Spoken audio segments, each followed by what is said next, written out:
come around. Can't let them bring you down, 'cause you're either living life or letting it pass by. Na, na, na, na, na, na, na, na.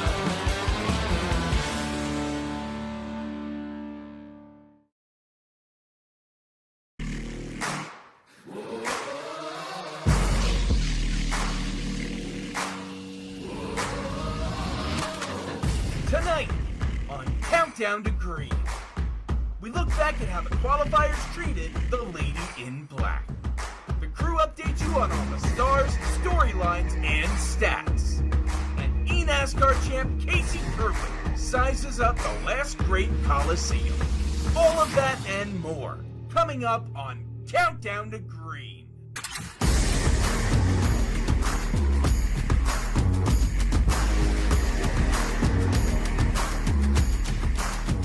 Hello, everybody, and welcome to the last great Coliseum. This is the Countdown to Green presented by Logitech G.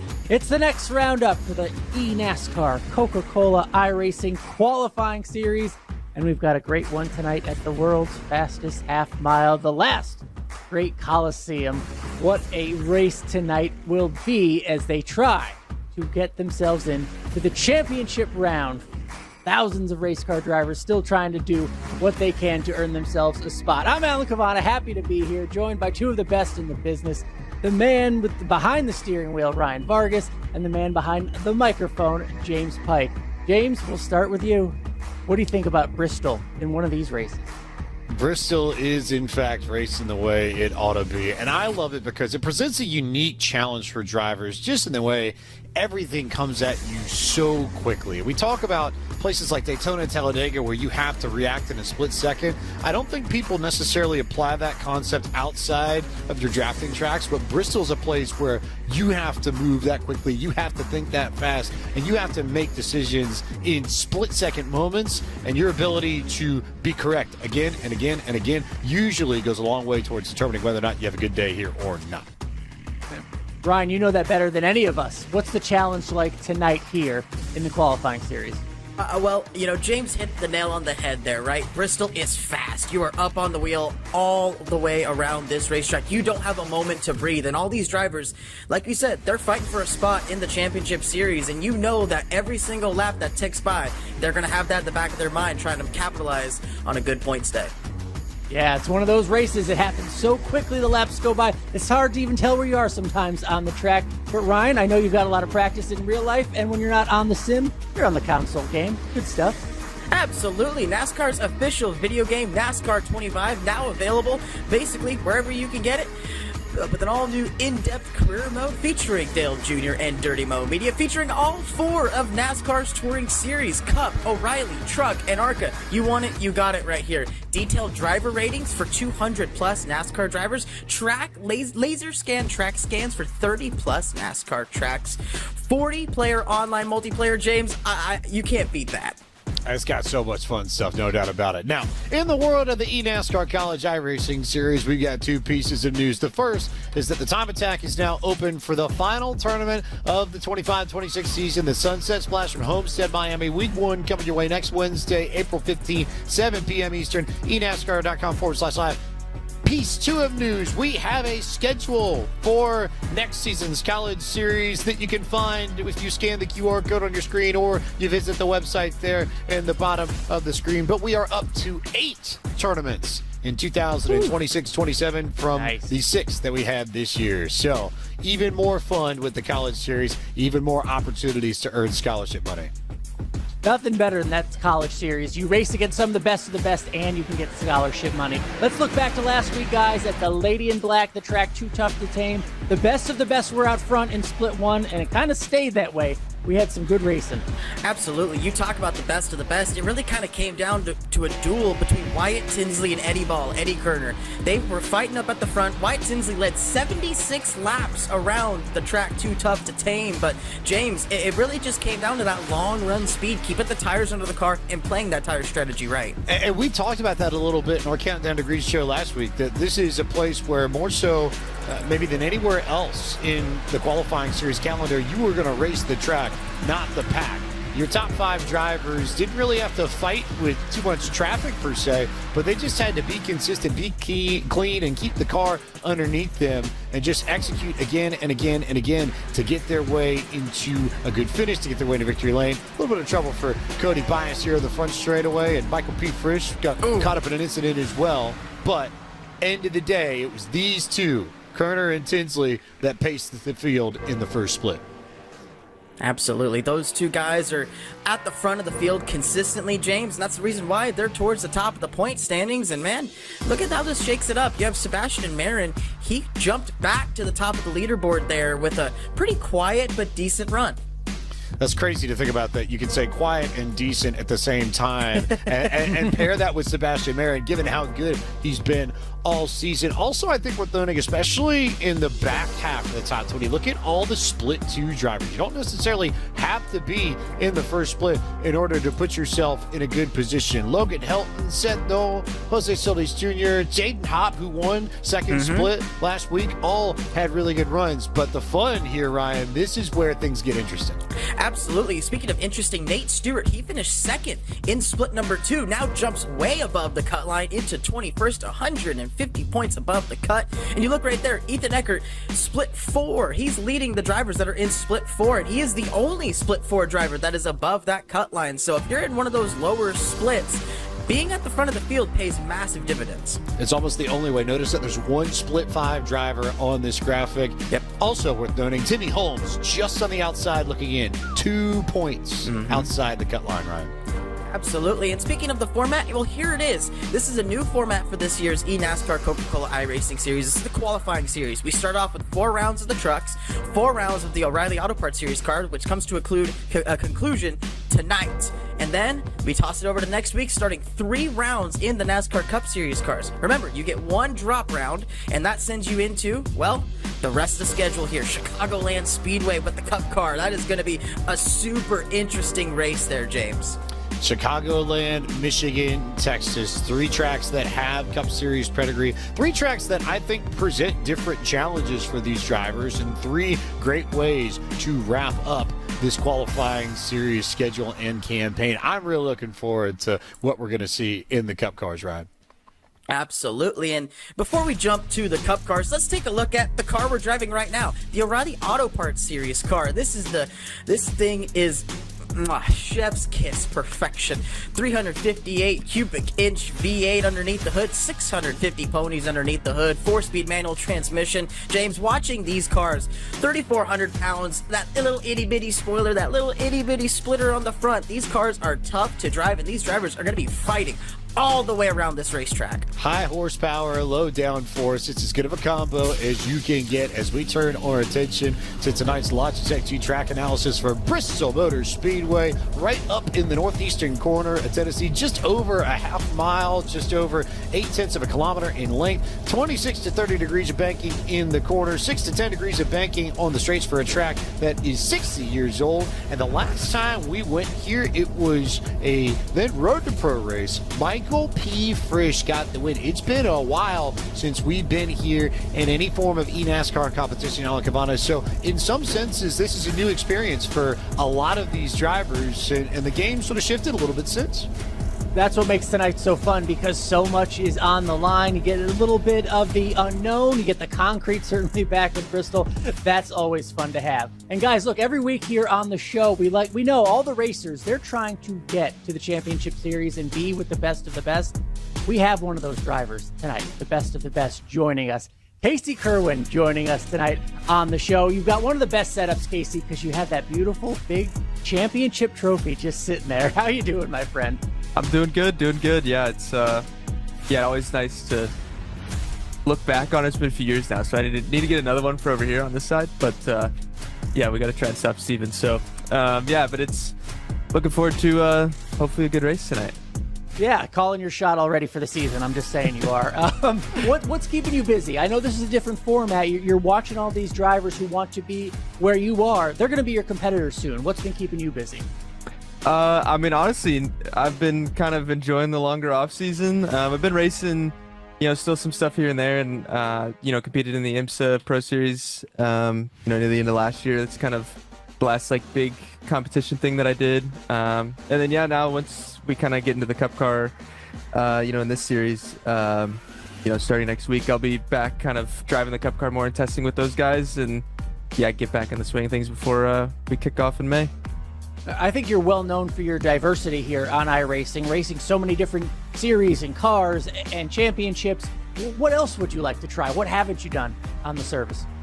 Yeah, I did Dirt Oval back at the beginning when the Pro Series for Dirt Oval back at the beginning of that. I think it was 2018, 2019, somewhere in that range. So I think kind of the last thing would be, something on like the dirt road side, probably off-road trucks is probably would be the craziest thing that I could get involved in at some point. But I don't know. I've enjoyed everything I've done on the oval side and the IMSA side, and I think I'm probably good. But some of those races look absolutely chaotic and look like a lot of fun. So maybe one day. Well, yeah, let's keep your eye on the prize for now. We know about Ray Alfala. You mentioned Steven Wilson, and we talked about the trophy sitting next to you. What's it going to take for you to be the next multi-time champion? Because there's only 2 of them in history right now. Yeah, I think just, normal, just try and get our stuff better, like always. And, just, especially like at Homestead where the finale is, like Norris Force and, Steven's setup team, they've kind of just dominated there the past few years. So, just probably mainly improve there, but I got to improve in some other areas too throughout the season to get us to a good spot there. And then, hopefully, get another shot at Homestead and have a bit better chance if we get there again. These teammates, these alliances can be so important. When you look at 2026, free agency is coming. Who would you want to be teammates with? Any names? Obviously the Pioneers have a couple guys competing under their banner here in this series, so that any of those guys I'd definitely welcome with open arms. And obviously, any of my setup guys on Dead Zone, would love to team up with any of them. Any of those guys I'd be perfectly fine with. All right. Well, we'll know here in just a few weeks with free agency opening up. But tonight, again, these drivers who will soon be your competitors, but any tips for them tonight as they are racing Bristol, this half mile in Eastern Tennessee? Yeah, I think the biggest thing with Bristol is just a bit of discipline.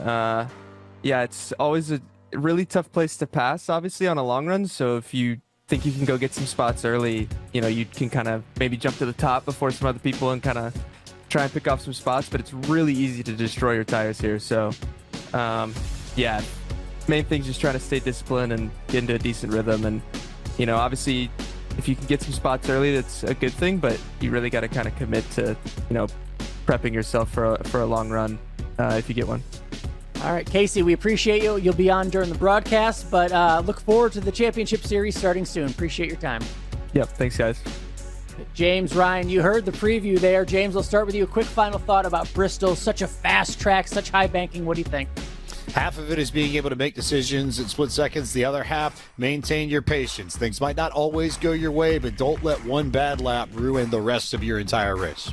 Ryan, you know all about this?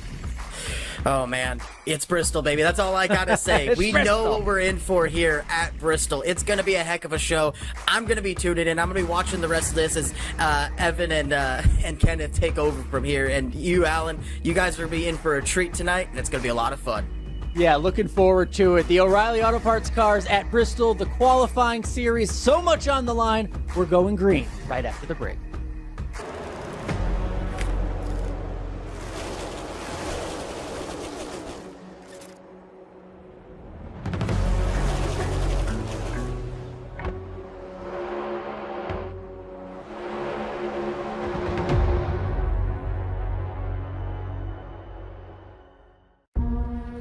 Racing isn't just a game. It's a way of life. Every lap, every moment.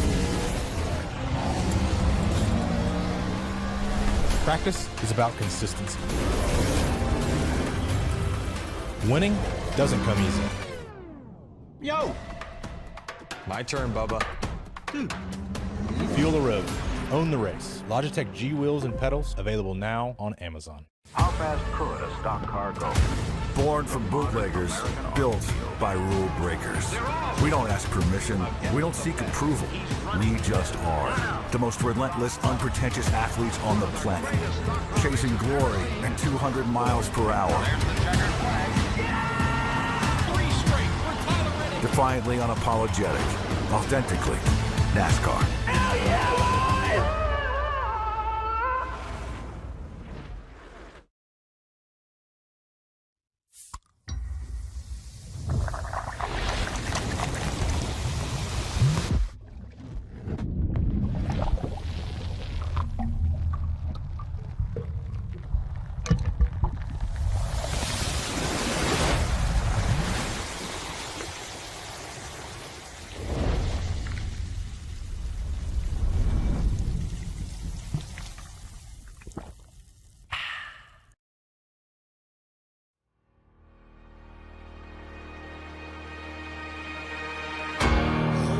Let's go racing in Darlington.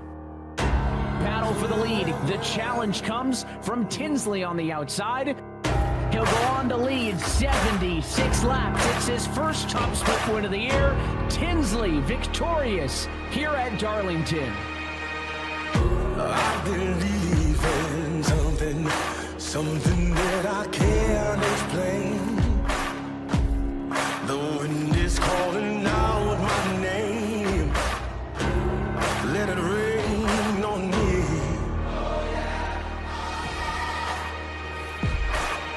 You know I put in the hours, and I'm not gonna wait in line. I'm gonna take what's mine for the world to see. You gotta take the lead. You gotta feel the fire.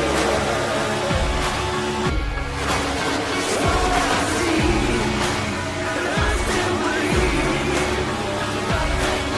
Take the lead, take the lead, take the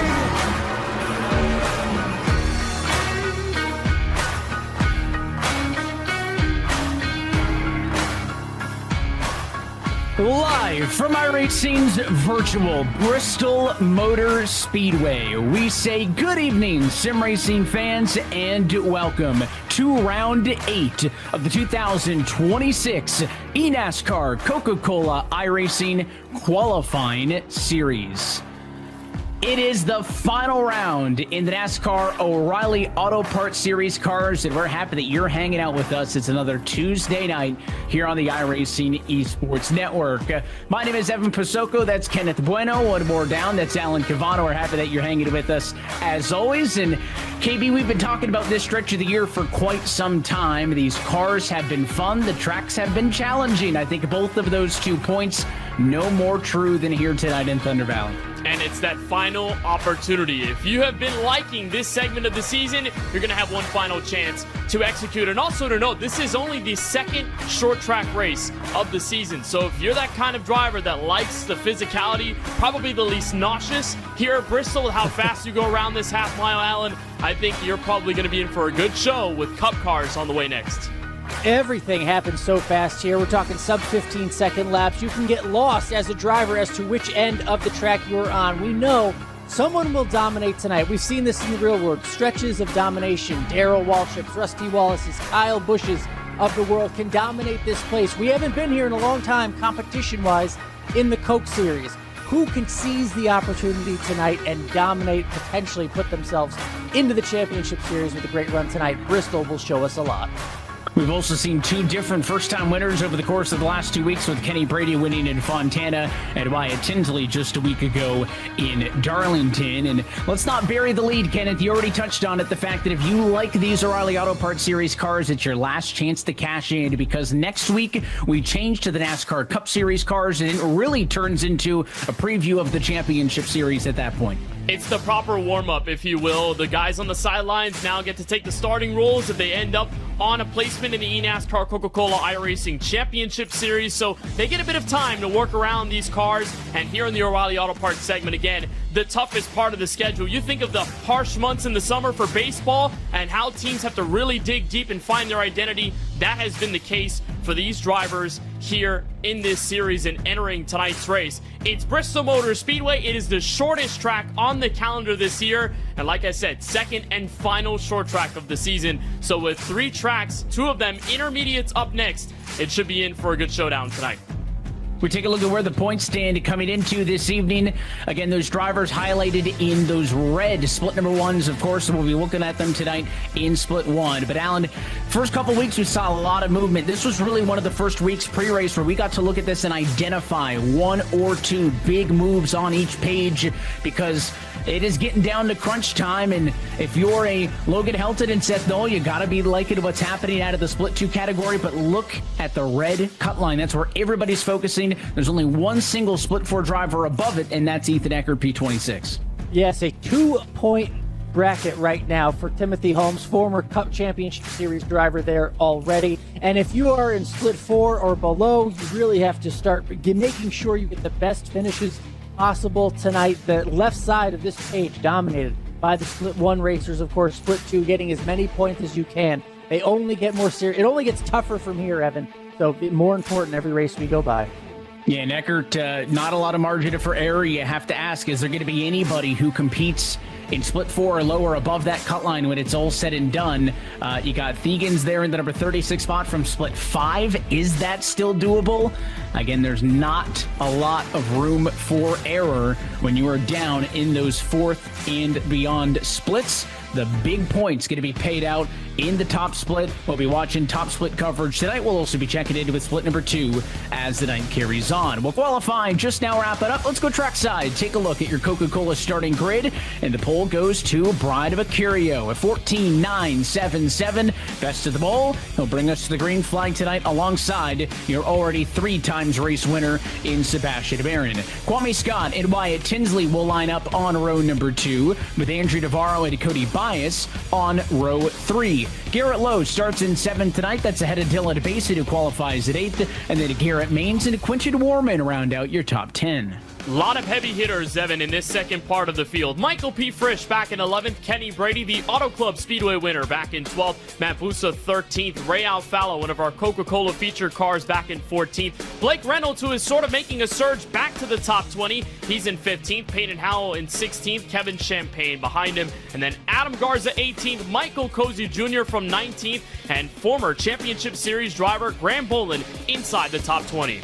Thomas Lloyd starts 21st tonight. He only holds a 28-point advantage over the cut line in the standings. He needs a good night tonight. Christopher Pfeffer is going to be alongside him in 22nd. Jacob Wilkerson starts 23rd tonight with Sean Conklin rolling from the number 24 spot. John Hall starts 25th with Blake McCandless alongside in P26. Rocky Boyd will roll from 27th. The 28th place on the grid goes to Justin Smith with Jacob Harberts and John Forbes Jr. back on row 15. And then those final 5 drivers, Justin Campbell 31st, Matthew Morton 32nd, Octavio Rondeletto back in 33rd. The final 2 drivers did not set a time in qualifying. Big for Daniel Falkingham, only 93 points clear of the top 30 cut line. Needs a good one tonight. And Eddie Kerner finished second in Darlington last week. He starts at the back of this field in 35th. So up top to bottom at your Coca-Cola starting grid, there's a good overhead look at this Bristol Motor Speedway. The layout that's so tight, the track requires 2 separate sets of pit lanes, both on the front and the back straightaway. Although I suspect if we're talking pit stops tonight, they'll likely be happening under the yellow flag. We'll see. We've said that before. Overall, we have been impressed by a lot of long green flag runs. I just don't know if the last great Coliseum in place, well, we'll get that again. For more information on this series, you can go to iRacing.com/eNASCAR/qualifying. It started back in February. A lot of ifs and or buts of what we were going to see out of this, Alan. At this point, I think the objective is clear. Counting tonight, 4 races to go until we send the top 30 finishers to free agency. then you have to think about the length of this track, how short it is, how quickly you could be in danger of going a lap down. Kenneth mentioned Daniel Falkingham starting in the back, despite a victory so far early on in this season, not in the best, most concrete position to advance to the championship series. Anybody starting back there needs to worry about getting lapped, and lapped soon. And telling that we talked about the pit lane, that's the current discussion over the driver radio right now, is where's the cutoff between being on the front pit road and the back pit road. Drivers already trying to think ahead for an inevitable trip down to the pit lane at some point in this race. Put 175 laps on the scoring pylon and hand things over to your pole sitter, Brian Mercurio. Let's go racing in Bristol.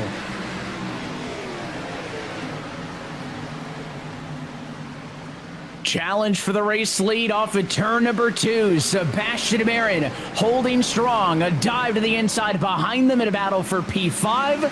But off of turn 4, lap number 1, led and now clear for the P1 car, Sebastian Marin. And Brian Mercurio falling back on that inside lane. It's kind of hard here at this higher banked Bristol Motor Speedway to find any of that momentum on the bottom, especially early on. You'll see that rubber in over the course of the race, and then the inside will start to become more prominent. But Mercurio is going to have to hope that he doesn't end up in the same fate he did last week at Darlington. Picked up pole there too, but then quickly fell back to the top 10. This time a little different, hangs into second.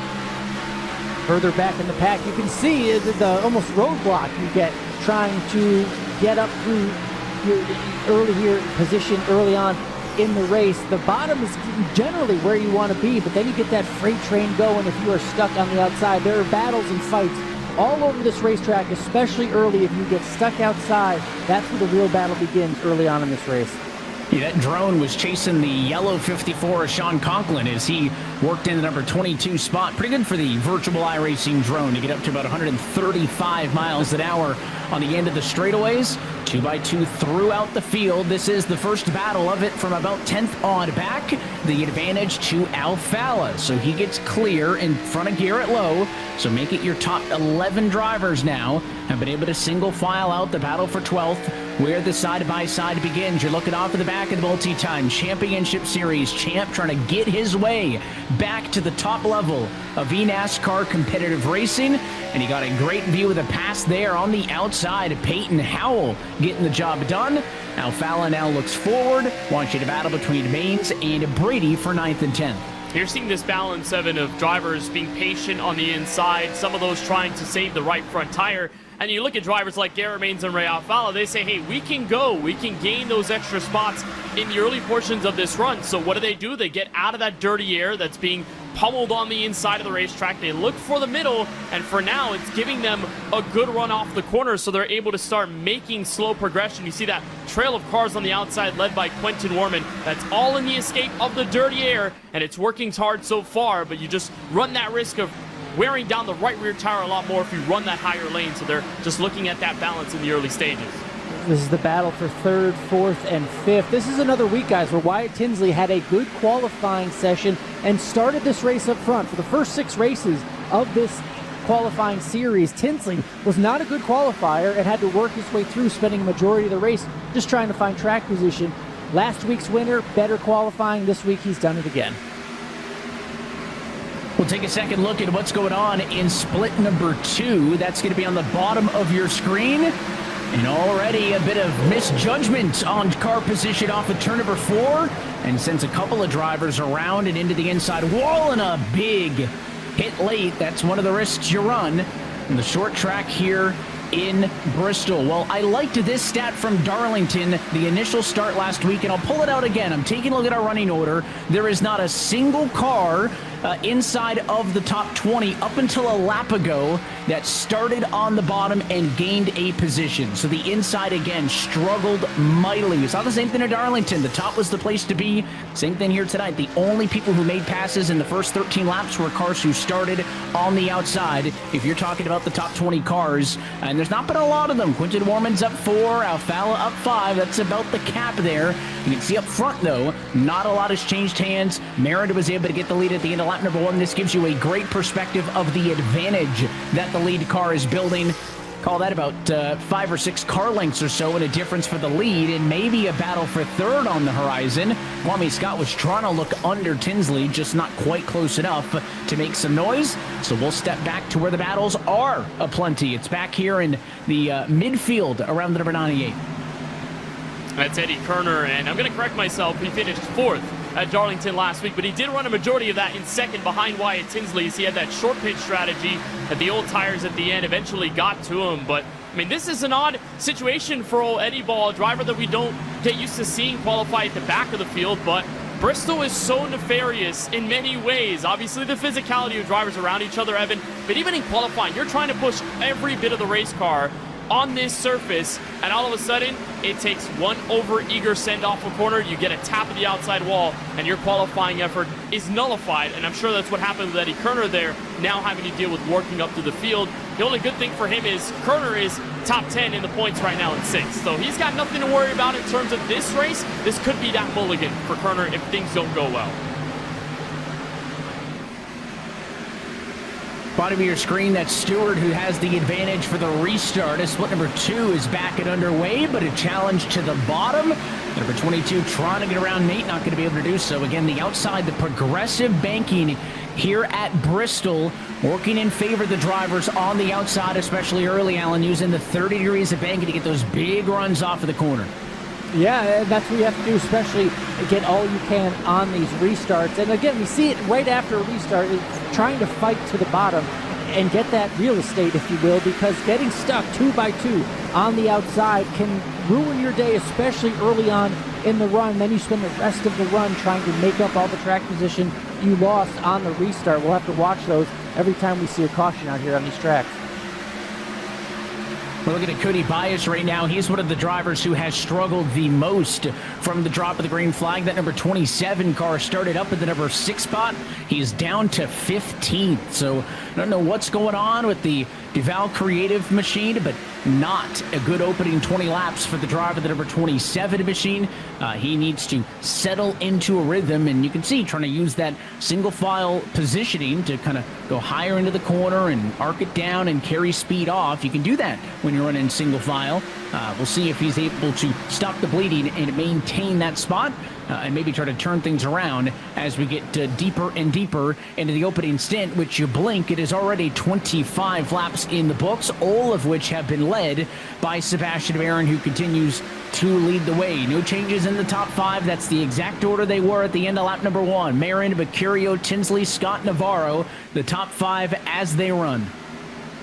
You're going to see that balance out a little bit between the lines that are really good here at Bristol. Watch how much migration has happened over the first 27 laps. Look how dark that concrete surface is on the bottom of the racetrack. That is how much energy the entire field has put down there. All the rubber that has come off as well. So because of that, they're having to look further up the speedway to find some of that grip. You'll see that balance out. Maybe you'll see drivers go back to the bottom later in this run.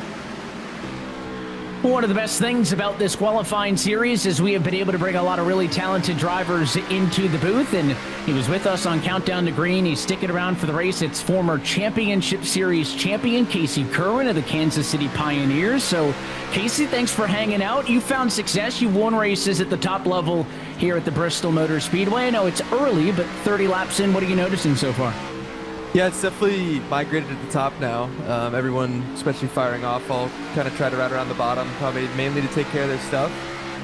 Some guys jumped up there early to try and get some spots, but yeah, now definitely the track's taking a lot of rubber on the bottom, so the top's probably getting pretty good in comparison speed-wise to the bottom, but eventually, you know, the top's going to get run into and then might migrate back down at some point. So it's still fairly early into the run, though, so kind of going to the top, you still want to be pretty cautious of not like overcharging entries and kind of burning up your right front or your right rear, kind of depending on how your balance is. So yeah, we'll see how it keeps progressing as the run goes on. Obviously, it's a concrete surface here at Bristol. Do you find that the track, being that concrete surface, takes rubber differently, or do you just judge it on, listen, it's a Bristol, it's such a unique track in its own right that the concrete has less to do with it and it's just more the shape of the banking? Yeah, I feel like it's more just like a banking thing for us. Yeah, just can change. You know, you can get a huge run off the top, but also, you know, it's a much shorter distance if you wrap the bottom. So just depending on, you know, how the track rubber's in, and where kind of the heat is from where everyone's running is kind of where you can move around and find speed throughout the run. Casey, you've had a lot of success in the eNASCAR Coca-Cola iRacing Championship Series. Take us through your memory bank. You won your first race here at Bristol Motor Speedway. What is your favorite memory about that moment, when you did it, and I guess what you experienced in those final laps when you walked away with the dub? Yeah, it's crazy that it was, it's getting close to 7 years ago, but yeah, it was just really rewarding for, you obviously getting to the level is such a hard thing to do, but then winning at this level as well. Yeah, to be able to do that just, was a very proud moment for me. And yeah, it was a pretty crazy race. I don't really remember how it all kind of started. I just remember the last run. I got the lead and then lost the lead late. And then, yeah, I think kind of like we said, how, line can get top dominant at some point. I kind of found speed at the bottom, late in that race and was able to get back around Novak, I think it was 4 laps ago or something like that on the bottom. So, yeah, it was really cool to get it at a tough track like Bristol. And, yeah, always look back on that with fun memory. Casey, the road to pro has never been easy, but this new qualifying series format with the trucks, O'Reillys, and then Cup cars, what do you make of the competition level? Do you find yourself sizing up the competition? Because in a few weeks, these will be your competitors. Yeah, I think for sure, you see, for instance, Marin, who's leading this race, obviously he's had an incredible season. Guys like that, you obviously keep an eye on, and I think kind of with this format this year, it's a bit different. Is normally it was, you'd had the full season of trucks, and then you'd do Xfinity before you ever touched a Cup car, getting into the Coke Series. And I think, some guys, maybe struggle a bit more in the Cup car, or maybe are stronger in the Cup car than they are in say, the O'Reilly car. But yeah, it'll be interesting to see, especially these next 3 races. Is I think when we'll all probably pay a bit more attention to kind of see the guys that probably will be making it, of kind of how they do in the Cup car. And yeah, we'll keep an eye on it for the next 3 weeks. 175 laps at Bristol can go by quickly if it's under green flag conditions. You talk about drivers trying to save some of their stuff early and then kind of work into the run. In this kind of current era of eNASCAR racing with this type of race length, does that maybe change how you approach races and the runs than you would have 5 or 6 years ago when the races were longer? Or is it an indifferent amount, then you just kind of have to try to play both the short run and be ready for the long run no matter what? Yeah, I'd say it's a bit different in the sense of when the races were a bit longer, you could almost bank on there being a longer run a bit more. Kind of now with it being the races so short, if you qualify bad, especially at a place like Bristol, you kind of have no choice. You don't really have time to sit around and try and wait for a long run. You kind of have to try and go at least pick off some early if you can, but also at the same time, you kind of have to play it where if you sometimes, as you kind of saw at the start, Bristol can kind of get roadblocked 2 by 2, and you kind of get at that point can just sit there and save your stuff and then hope to go pick off a bunch kind of middle to the end of the run. So yeah, it's definitely probably a bit more aggression at the start, especially if you qualify bad. But I think the guys at the front, it probably doesn't really change kind of how you're going to fire off too much. But mainly if you just have a bad quality, you have less time to make up for it and kind of have to go right off the rip. We'll get some more insight from you as the night goes on. Again, we appreciate you hanging out with us, Casey. We're going to check in with what's going on in split number 2 against Sebastian Marin, comfortable at an 0.8 of a second advantage here in split number 1. Split number 2 hasn't had quite the same comfortable start, and right there, Tommy Gossett and a caution, contact with a 26 right as we join them. So that's at least the second yellow of the afternoon in split number 2. Very different complexion, KB, than what we're seeing up in split 1. There's a lot less rubber put on the racetrack as a result, and you can tell with how many yellow flag laps they've already run. But that is what you come to expect when you visit a track like Bristol. And even in this kind of conditions where the drivers are on the edge of control, the tires are now at their clip point, and they're starting to fall away, and the lines are coming in. You can have that convergence point where 2 drivers get together. We had it a bit here in split 1 with Payne Howell and Dylan Basin that almost brought a yellow in this first run. You have them come together, and of course you have that very infamous inside wall that can shoot you back up the racetrack. So we'll go back to split 2 when they get back underway, but they're pacing again on what is at least the second yellow of the night for them. While we were talking to Casey, Call Me Scott got passed in a battle for 4th, so Andrew Navarro up to P4, Call Me Scott down to the number 5 spot. Lowest he's been after starting this race in 3rd. Also, Quinton Warmid picked up another spot. He is up 4 spots total and is the 6th placed car on the leaderboard. Watching the battle in the midfield on board with Wilkerson, trying his best to get around Conklin. These two cars started on the same row as each other. They just have not been able to get away from one another. And you kind of see, right in front of them, a group of 3 cars. Halfway through turns 1 and 2, a group of 3 cars there, Alan. You just get bunched up with people, and it's, to Casey's point, just kind of hard to get away. This is the type of racing that will test your patience as a driver. If you've been staring at the same number, the same paint scheme for now 55 laps, part annoyance, part frustration, because the leader's coming. Sebastian Marin is laying down these laps. You don't want to get lapped. The tires are wearing, the handling's going, and this battle, it was the 43 on the inside, 54 on the outside. Now they're switching, but again, one of those battles, it's just gonna, you worry about it boiling over later on in the race. We'll keep an eye on it. And jumping back a little bit further forward, you see one of the Coca-Cola featured drivers in Michael Cozy Jr. right now in a battle with Graham Bolin. It's 18th and 19th position on the racetrack. Just in front of them is Matt Busa. That's the all-white, no sponsors on board. The number 18 Chevrolet in front of them. So we'll call it a battle for 17th on back. Cozy got really sideways that time off the turn, and it allowed maybe Bolin an extra half a lap on the outside, but they do get down to single file nonetheless. Cozy clearly wanting to be the aggressor in this, now trying to find a way to the outside of the 18. That's going to be a challenge, Kenneth, if that top side becomes more and more preferred as the run goes on. It's very easy for a defending car to just leave the bottom wide open if they know, hey, that guy doesn't really want to try to pass me down there and wear up his stuff. Cozy very clearly, it looks like, trying to get to the outside of somebody, but that's a lot trickier than diving underneath them. And we watched that second split going back under green, but you're right. On the inside, you try to carry so much throttle when you have a car up there. I mean, you don't want to wall them. You don't want to get into them and potentially wreck yourself. We've seen that happen before when the right front just carries you up the hill into the car on the outside.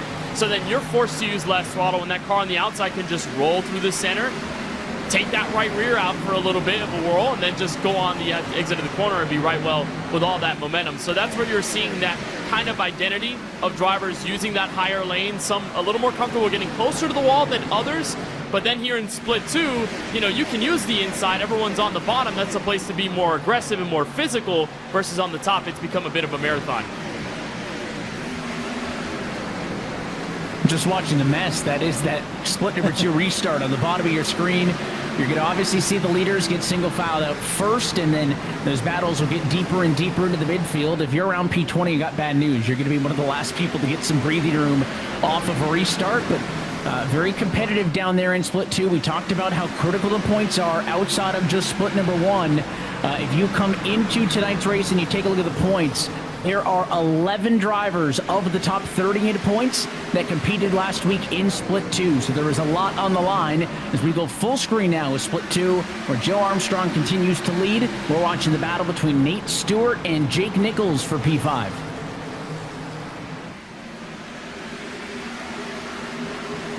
And what a season it's been so far for Nate Stewart. Said his goal was really just to keep that nose clean on his Toyota Supra, and that's the main goal to have at Bristol. That usually goes away first out of any of the other goals you can set for yourself as a driver here at the Last Great Coliseum. But a huge jump he made from around that top 30 cut line. He's now 150 clear. He's done a great job at moving upwards. And then you think of drivers that are trying to regain their confidence in this event. That's that blue and white Chevrolet of Carson Bowers. Then he crashed. He was at one of those first few L's here in split number 2. He crashed also last week at Darlington with one of those lap cars on the back straightaway. So Bowers is trying to get himself back into the motions, and he's got plenty of cars to pass. That may seem like a very daunting look going into the corner with everyone going side by side in front.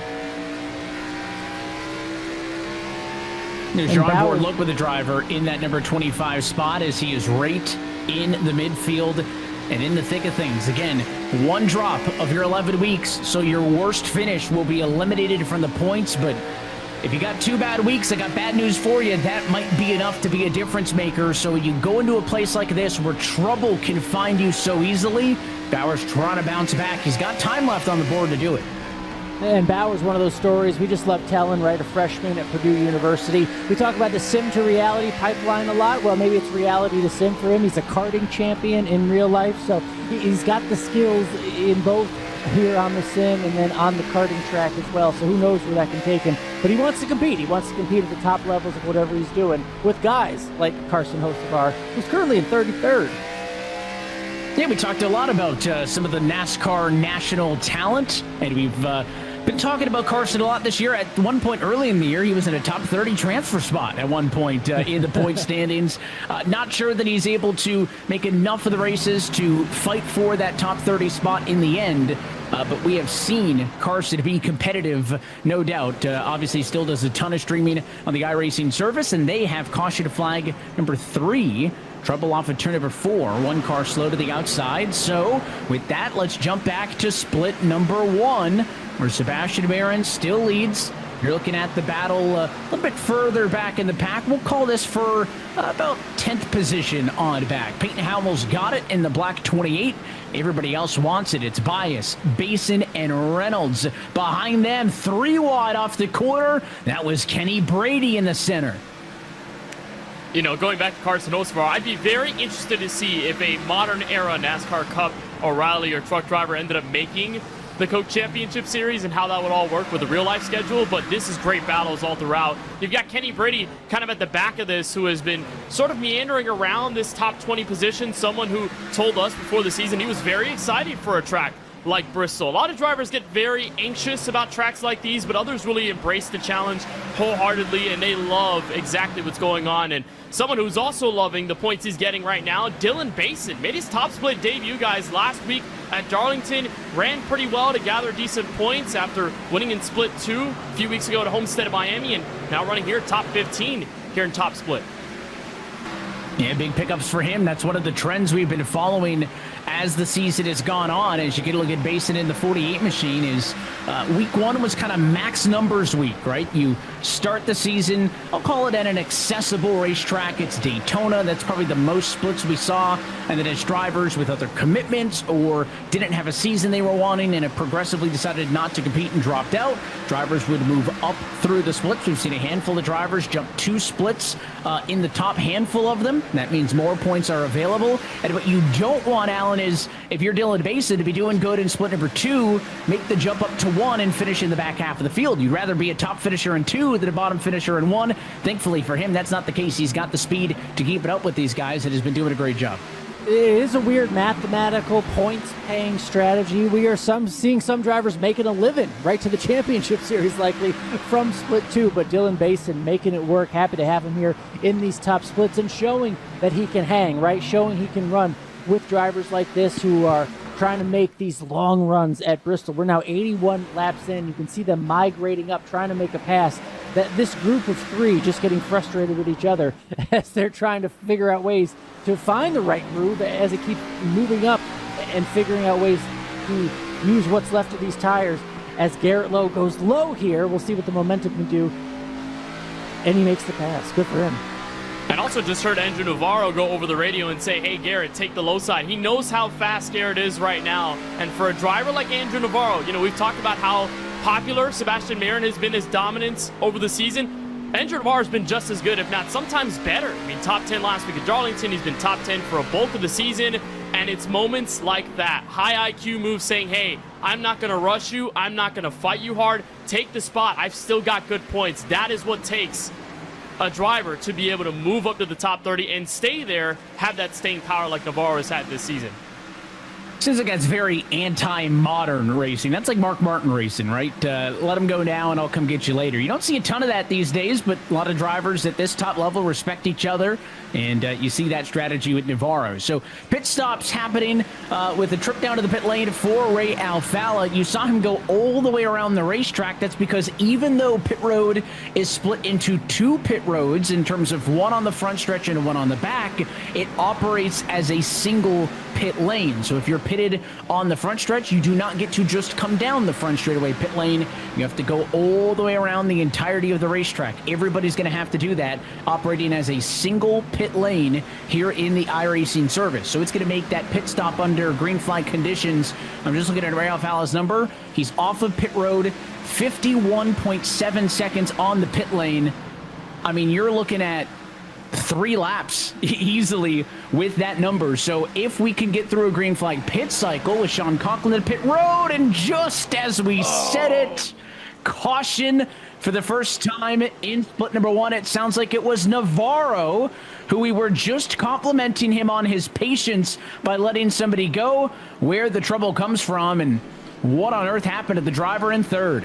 Is it a jinx? I don't know what I just did there, but Andrew Navarro, I mean, rolling through was Eddie Kerner. I was just about to bring up in this entire strategy ploy. Ray Alfala, Daniel Falkingham coming down pit road. Eddie Kerner did so from the back of the field as well, just trying to short pit and gain a short-term advantage. Kerner wanted the crossover on the bottom and just got into Navarro at the wrong place.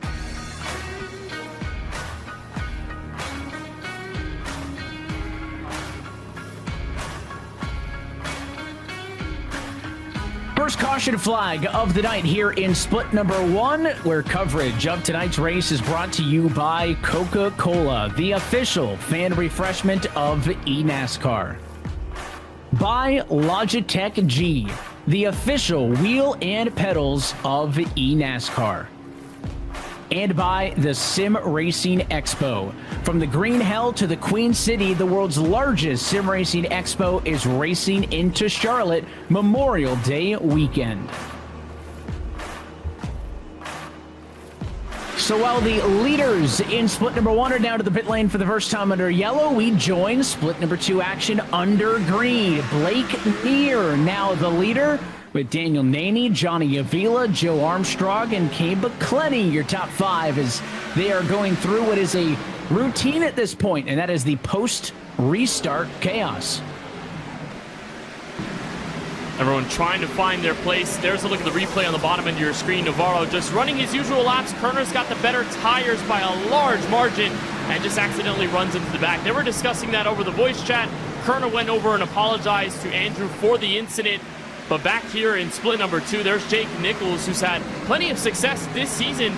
Like we talked about, Evan, back at the bottom, and see how quickly he merges up to the outside of the racetrack. Huge slide from the 6 machine. Noah Bitts nearly getting turned off the corner. That was a hold your breath moment in the tail end of the top 15 or so. Bitts scored in the number 12 position as they run now. These drivers have had a lot more of those moments than what we've seen so far in top split. They keep going through this. Look at the damage on the right rear quarter panel of the number 42 machine, just ahead of Caleb Bryan. Something has happened to that 42, either car-to-car contact or gotten into the outside wall. And that thing's beat up a little bit, and Bryan missing turns 3 and 4 there. 3 cars pass him on the inside of the racetrack like it's nothing. So Caleb struggling with something in the money lap machine back there in the 30s. They're closing in on what is soon to be halfway home here in split number 2. Green flag just now back out as well for your leaders in split number 1. But in split 2, they're chasing to Blake Neer down. That's the top of your screen. Bottom of your screen, the battle for third in the top split is Mercurio and Warman are side by side.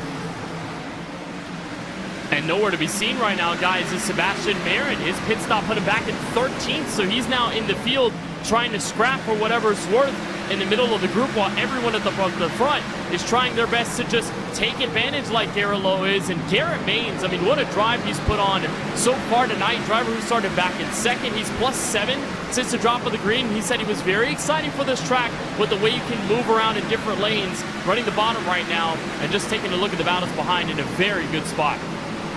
Yeah, I was trying to find out what happened with Marin on the pit stall that caused him to lose so much time, Kenneth. I can't identify it. I mean, his 4-tire stop was 14.9 seconds. He spent 51 seconds on the pit lane. That's par with everybody ahead of him. So whatever happened with Marin lost time on pit road and now puts him in a unique position because we have not seen him in traffic yet tonight. So often, Alan, we'll see a guy enjoy clean air, dominate, and then get back in traffic and be unable to do something with it. Now, Marin's one of the best we've seen all year. There's a reason he's the championship points leader, but it's going to be a tall order for him to make it work in traffic. We talk about it, whether it's short track, whether it's a super speedway, mile and a half, controlling the race can be so important. We talked about it last week with Wyatt Tinsley, how he hadn't been up there, right, to control the race and was able to. We have to go up, down here, just back to the top split as there's a caution in split 2. But with Marin not being able to control the race, his race is going to be completely different back there in the pack. We'll have to see what he can do with it to see if he can get back up there. He's won so many times already this year. And with him dropping back in traffic, it gives the race lead over to Garrett Lowe. Lowe is one of the best drivers at the very end of that long green flag run to open this race. So if he's good on the long run, the question is, can he maintain early in this run to keep the clean air? And if he can, you get 30, 40, 50 laps into this and he's still up front. I would assume the 9's only going to get better as the run goes on. That would be bad news for the challengers behind him. Maine's up to the number 2 spot. Warren up to the number 3 spot. That's the highest any of those 3 guys have ran at any point in this race. And again, they're first, second, and third now. Second look at what happened down in split number 2. Bit of a squeeze to the inside. And around goes the 63. That's about as lazy of a spin as you can get here for Bristol. This is not a wide racetrack. You don't often get a single car around, Kenneth, that is A, not into the wall, and B, not T-boned by another car. I know it's not where you want to be, but for the alternative, I think we'll take that one. Yeah, it's a lucky spin here at Bristol because more often than not, you're either doing one or the other. You're hitting the wall, you're hitting other cars, like you said. But it's a good spin for that 63 to kind of get out of damage. But of course, track position has become so important in this race. You see the way this top split is working right now. It's become a long line of cars, all of them trying to be differentiating from each other. And I like to think of the tire runs for guys like Garrett Lowe. I think you'll like this reference. Kind of like the A321 and the A321 long range. Those are 2 planes of the same model, but one of them is built to last longer and go longer flights. There is a long run and then the ultra long run. If your setup is built for a long run, you can be good then, but then you go 50, 60 laps to a stint and that car falls off.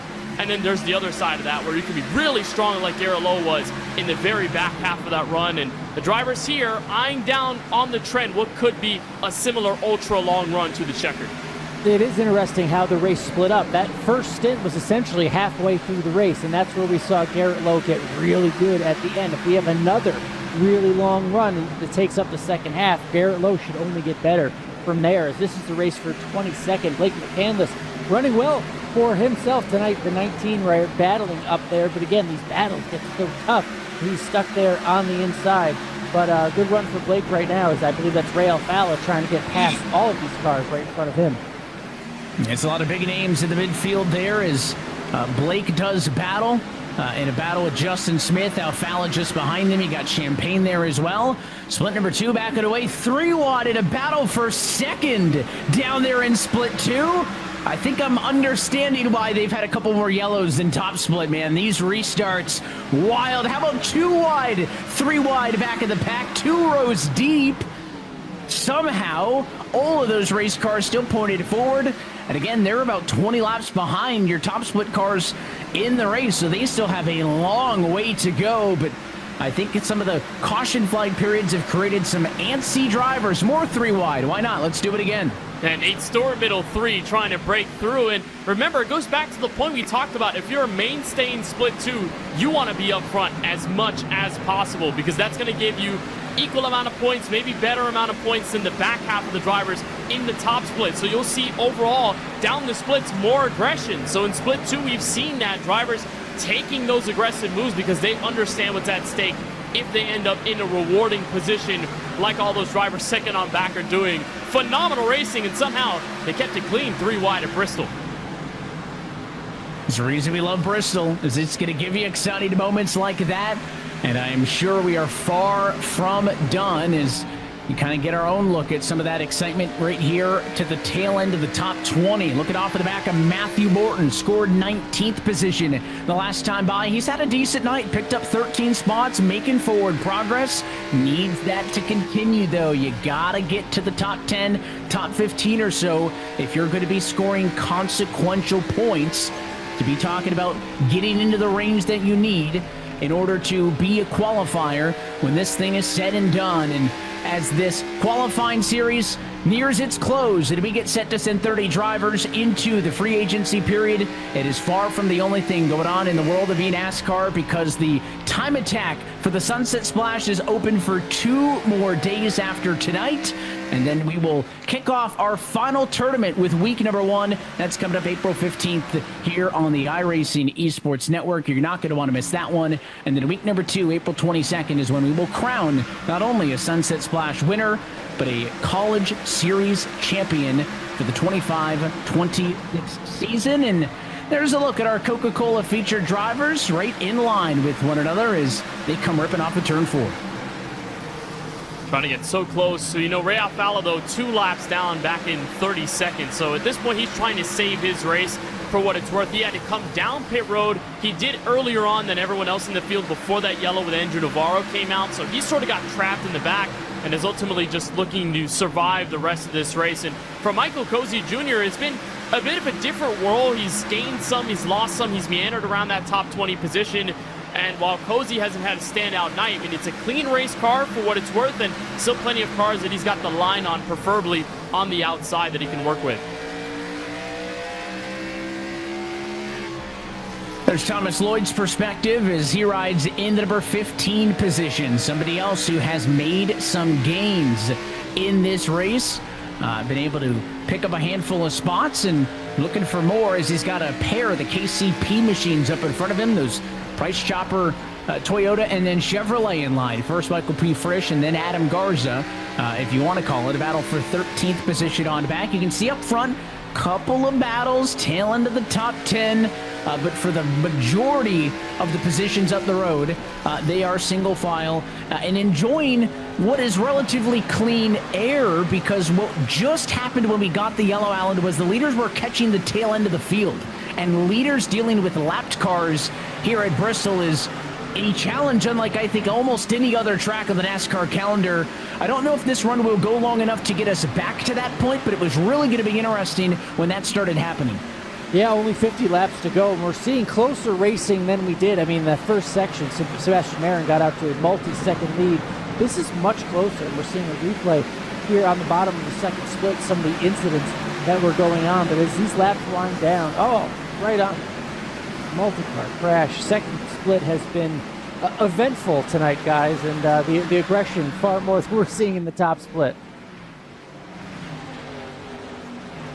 And I almost wonder, Kenneth, if it's a reference I've used a couple times before, is that kind of self-fulfilling prophecy, right? You get a yellow, and you bunch everybody up, and everyone's going to want to be aggressive, and it triggers another yellow. And then you're frustrated because you're losing green flag laps because you're running under yellow. So what do? You drive more aggressively, and it seems so easy to say, you got a caution, let's take it easy, let's get through the run, but the reaction to a yellow is to be more aggressive because you lose time, and it's short track racing. That's why they say cautions breed cautions. Well, the thing is, you tell a race car driver to race, virtual or real, and they're going to race. They're not going to hold back. Some drivers will be a little more conservative than others, but then in that same train of thought, if you're like, well, if I'm going to play this safe and run a little bit slower because I want to run a clean race, somebody is going to take advantage, and then I'm going to lose 2-3 spots in a matter of a few seconds. So now you respond to that idea by ultimately still being aggressive, and ultimately that could create some of that convergence and the cautions that come out. There's the restart. Just look at how packed this field can get.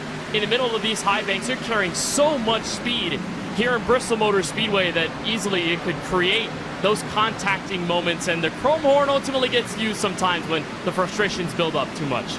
And look, the truth is these races are too short. There's too much on the line to be patient, to be conservative. We talked about Andrew Navarro being smart, letting someone go by. That put him in position, unfortunately, to be the caution not long after that. So these are the types of short races, especially as we were talking about in Split 2, where you have to score as many points as possible. Being conservative and being nice doesn't always pay off. A lot of drama down in split number 2. Split 1, not quite as chaotic, but we did have that big moment with the only yellow so far tonight, which completely changed up the running order for your top cars. Sebastian Barron, who was the leader and had led the first 90 laps pretty much uncontested after a lap number 1 pass, restarted back at about 11th spot. He has not been able to dig himself out of that spot. He still runs in the number 10 position. It's the same race car. It's the same driver, but midfield, Dirty Air has not been able to get that 23 back to the front.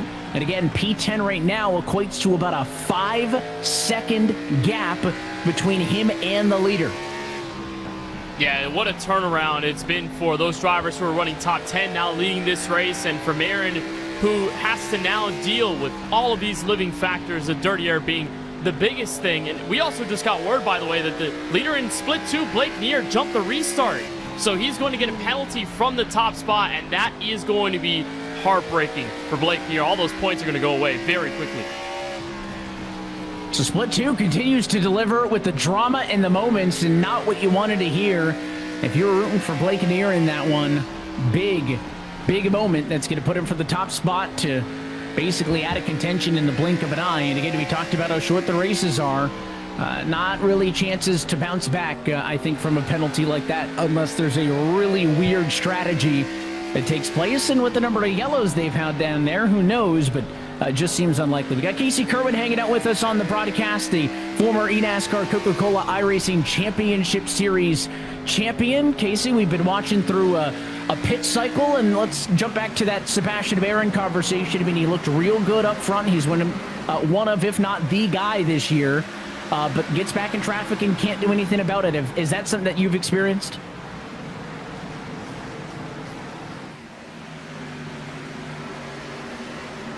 Yeah, pro streamer. Forgot to unmute my mic. That's on me. It happens. I've been there. Yeah, so... Champion, right? Yeah. But with Barron, especially in a place like Bristol, there's so much, kind of like we mentioned earlier, you know, if you kind of go to the top and burn your tires off, it's really a lot about pace management. And really the biggest thing, obviously Dirty Air is one thing, but I'd say the biggest difference for him this run versus the first run is just when you're out front, you can control your own pace and just, you know, all you got to do is really just manage make sure you got a couple of car lengths to P2 and can kind of just manage from there. Whereas now once you're in the middle of the pack, yeah, I think he's gotten to 10th. I think he started somewhere in the mid-teens, you know, from the get-go. Like, if you want to go save on the bottom, there might be a guy trying to get to your outside. Then you got to go protect your right rear and get to the middle. And then you can't really run like you want to run, and it just kind of snowballs the whole run. But he's still done a really good job to get to 10th, and we still got a decent bit left in the run to see what he can get to. So, yeah, but it's definitely a tricky spot. Especially, another thing, too, is you get so used to, you know, how your car drove in clean air and how you did the first run. You kind of have to adapt to a whole new situation once you kind of lose a bunch of spots like that. Watching Kenny Brady here, who lost a spot last lap with Jacob Wilkerson making a pass on him. Michael Cozy Jr. wants to do the same. Maybe thought he was going for a 2-for-1, trying to get to the outside of the 43. He'll get the pass on Brady here, and so is the next man up, as it looks like Matthew Morton's going to do the same. So Kenny Brady really struggling, getting to pinch down on the bottom in the midfield here. Also worth noting, since we've been talking about him, Sebastian Barron did pick up another spot just past Dylan Basin in the battle from 9th and 10th. So long run, maybe he's trying to get an opportunity to open these things up. We haven't seen a ton of it, but that yellow flag, and the only one we've seen so far in this top split, Casey, caused by traffic, and not just the leader catching traffic, but obviously a car with fresher tires, trying to overtake a lead car that was on older tires. Is there any harder racetrack than Bristol Motor Speedway to deal with traffic of any sort? No, definitely Bristol's, yeah, if not the hardest, obviously one of the hardest. It's especially even as the leader, you know, if you catch a guy that's running the top, the moment you kind of have to change your line, yeah, you can get really affected by it. And whenever you have to run the bottom, like you may be way faster than someone, the moment you have to go to the bottom, you know, this track's really narrow. You lose a lot of racetrack for your entry and your exit, and it just, you know, you can be 2/10 quicker than someone, and just kind of losing your shape of the corner like that can really screw up the balance of your car and then make it seem like you weren't even that much faster after all. So, yeah, this place is tough, and yeah, working traffic here can be a nightmare at times.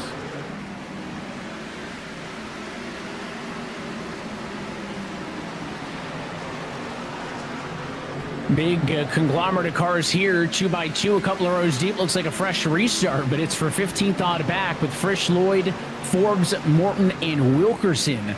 This is all going on from that number 15 spot on back at about 9 seconds and change behind the leaders. As, again, you've just had all these converging strategies of cars better on the long run, catching up to some cars who are maybe struggling a little bit. Let's take a second look at the replay on the bottom. What happened to Frisch a little bit ago?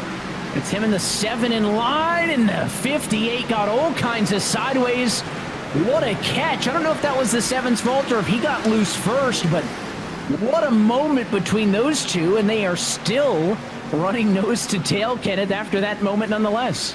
Yeah, it's called a little bit of the chrome horn. I don't think Forbes was going to try to do that intentionally, but now when you're running back in traffic and you're seeing these cars on the bottom, you're starting to think, all right, I need to be a little more physical. For Michael P. Frisch, that was his moment flashing before his very eyes. He had the same thing happen to him at Darlington last week, entering a corner, and they're 3 wide to the inside. Forbes gets underneath, and all of a sudden, Rondeletto got in the mix. Kevin Champagne goes around. I don't know how they saved that, but we're still green. I thought we were done 3 times, and then finally when Champagne and the 91 got tagged, I was like, all right, that's it. And somehow they keep on going. The 91 machine's in trouble. He's really struggling. There's some more smoke. I don't know if that's just left over because we were here 12 seconds ago or if somebody else had a moment. But it is really getting antsy as now we're about 67 laps into this run. If we stay green, this run to the end, which, by the way, is inside of 20 laps to go, cannot match the length of the opening run of this race. So it's not going to be the oldest tires we've seen them on at any point, but let's take a second look, Alan, on the bottom. That's a bold spot to go 3 wide, but it is that time, I guess. Especially on tires like these. Great moves, some great avoidance for some of these cars. The 91, that's still a save, and what I want to point out here, I think you see the 19 car eventually, Blake McCandless, sneaks his way through, having a good run tonight for himself, but a lot of action late here with just 17 laps to go. This is back in the pack too, guys.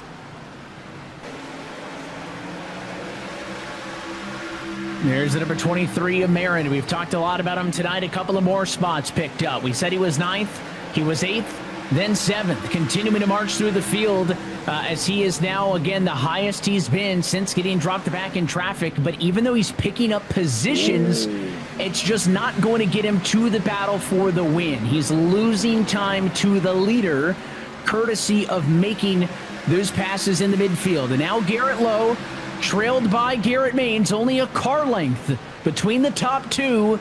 Going to have to navigate heavy lap traffic for really the first time in this race. They're split too. I mean, almost similar to what Michael P. Frisch and John Forbes had to deal with on the inside of the racetrack, except one of them goes up the outside wall and goes perpendicular and gets hit by another car. That's a really tough place in the banking with those cars rolled down to be into it. But Garrett Maines, what a drive this has been, and noting his progression in that long first run, he was using the very top side of the racetrack, and he was the only one having to be maybe inches away from that safer barrier and make it stick. Everyone else was hanging around the mid lane to the bottom of the racetrack, but Maines found all that clean air up there in that first run. And here in this second one, this car in the long run has come alive, and what better way to try to get around the leader than have a pick around him. Use some basketball knowledge and get around this race leader if Maines wants a shot at another win. 10 laps to go this time by. Garrett Maines is only going to have a limited amount of opportunities to try to set this one up, but it is a wall of race cars in front of them. They've got Christopher Pfeffer, that's the number 25. Oh, in trouble in a wreck! Caution directly in front of the leaders, and all of a sudden, we've got a late race restart on the menu after its issues for Blake McCandless. Right in front of the leaders, just when it looked like Garrett Maines was getting ready to pounce. Guys, it looks like the one car is better. He just needs an opportunity. What can Garrett Lowe do on a restart? They just, deep breaths, guys. Deep breaths for these front row drivers. I don't know what makes your heart drop quicker than that as the leader, is seeing them wreck directly in front of you just like that. And we're going to have basically wholesale pit service for the leaders. And it's going to be fresh tires late, some cars staying out. There may be a split of 2 and 4. We'll jump back to split 1 when they get set for the restart. Meanwhile, second split still 37 laps away from home. What a restart for Daniel Naney. Good jump clear for the number 1 spot. Joe Armstrong and Ryan Doucette in a battle for second. And in that second car, on the second row on the inside, you really want to clear that first top car. You want to be really right nose ahead until the moment like that happens where the car on the outside just gets around you. There's the replay of what happened here in top split. It's a touch to the back end of Blake McCandless's car, and he's trying to save that the whole way around. He's got the steering wheel all the way to the right side, and that's an overcorrection there into the wall. It was a very minimal tap, but with all that momentum you carry into that progressive banking, it can be very hard to save it when you're not getting caught by that banking alone, and McCandless was on the short end of the stick.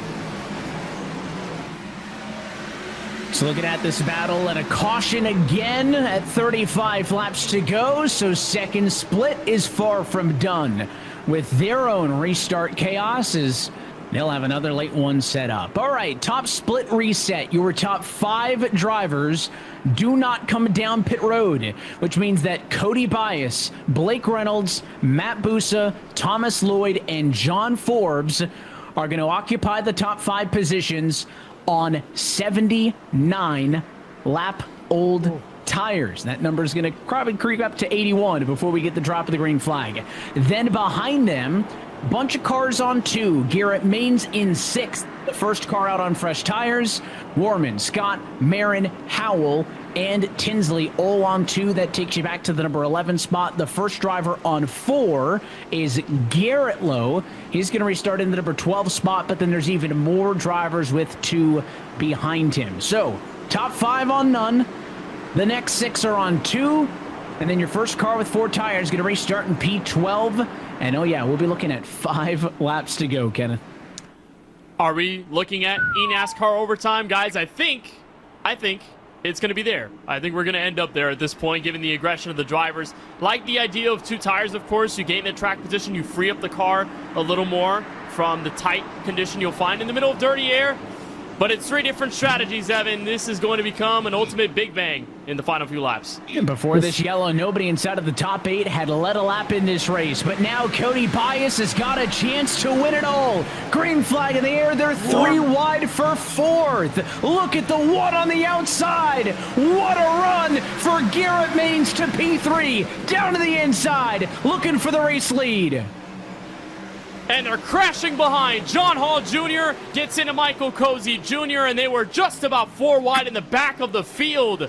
That was a mess. We knew it was going to be a boiling point. And what a drive from Garrett Maines, making it nearly 4 wide on the top side of the racetrack. And now he's 3rd inside 2nd row when we get to the next restart. I don't know if I would have considered P6 the hot seat, Alan. That's where Maines was, but man, he was by far the most aggressive on those new tires. It worked with the new tires. Quentin Warman picked up a few spots as well. We're really seeing the difference between how effective it can be if you are on the front row without tires. It's like winning the lottery, depending on which line you choose and who does well in front of you. But Garrett Maines was able to make the most of it, and now we'll have 2 laps to do it, if not a few more restarts. And they're likely going to tick into eNASCAR overtime, so we jump back to split number 2. Second to go to restart in a row for Daniel Naney. Control car from the bottom, leaps out in front. Once again, the battle's for second. Can Joe Armstrong get up in front of Doucette? Yes, he can. Slick move for the 22 car to pick up a position. And now you look for the crossover. If you are Armstrong, you want that run off the corner from the high shelf to get under Daniel Naney and make it a proper pass for position. Then you think, do you want the outside or do you want the bottom? It is a quick question to ask. Armstrong in a good position for points. Look underneath, Timothy Holmes jumping into second split for the first time this season. He wants to get out of the cut line bubble, and he's down to the inside for 3rd. He's got an opportunity to really get some big points here. The battle is on for that number 3 spot, but you think Doucette should have the advantage up top and able to carry the runs off of the corner. They touch. Holmes gets sideways. Reels it back in quickly. But that should be all that's enough to allow Doucette to get away for 3rd. Yes, it does. Jack Mace now, the next man up in the 5 car. He'll go to the outside. And the 31 just trying to tread water down there on the inside. He's not willing to give it up, though. Staying in it. And that's, again, the tough position of the inside car. If you don't make that move within the first 3 to 5 laps of you being down there, this is what's going to occur. That entire freight train in that middle lane that pinches you down. Nate Stewart looking for some good points. He's following in the same tire tracks, but look at how squirrely Holmes is getting on the exit of these corners. He is trying his hardest to stay right on the outside or the inside and try to drag that car back from the top, and it's only working to a certain extent.